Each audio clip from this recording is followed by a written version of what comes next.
शोरगुल होगा तो आप कैसे जी पाओगे। तो पलट कर जवाब मत देना। ऋषभ देव की कथा मैंने शायद फर्स्ट में 1 मिनट की कही थी।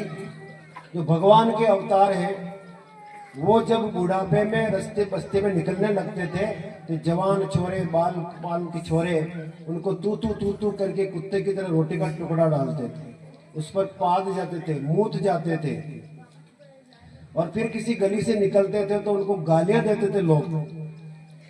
वो तो अंतर्यामी है, भगवान के अवतार है, लेकिन सोचा अगर मुंह से कुछ बोल गया तो मेरा जीवन बेकार हो जाएगा। इसलिए जैसे अपने आरसीसी डालते सब वो गिट्टी होती है ना, पत्थर की गिट्टी, जो आरसीसी में सीमेंट में रेत में मिलाकर अपन छत पर डालते हैं सरिया में, वो गिट्टी के टुकड़े ऋषभ देव भगवान मुंह में डाल देते थे मुट्ठी भर के यूं,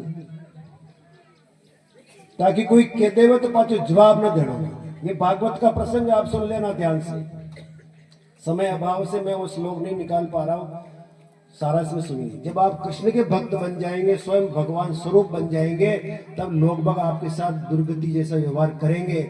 उनको करने देना, उनके पाप संस्कार है वो भोगेंगे, लेकिन आपने पलट कर जवाब दे दिया तो आपकी दुर्गति हो जाएगी। सुन लेना इस बात को।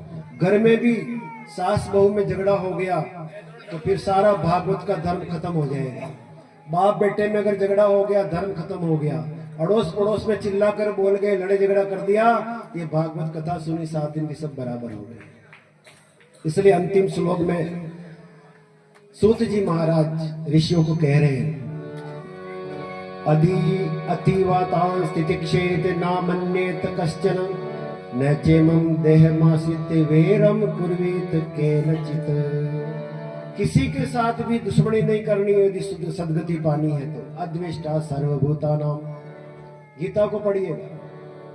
अगर आपने कथा सुन के भी किसी से वेर कर लिया तो भगवान नाराज हो जाएंगे, और भगवान यदि नाराज हो गए तो फिर दुनिया में भाटा भाटा देवता करता भरो, कोई भी आपने सुख शांति उन्हें जीवा देगा। आइए भागवत श्रवण का सूत जी महाराज कह रहे हैं कि जो मनुष्य गिरते पड़ते फिसलते दुख भोगते अथवा छींकते हुए समय व्यवस्था से केवल यही बोले जो हमारे आचार्य जी रोजाना बुलाते हैं।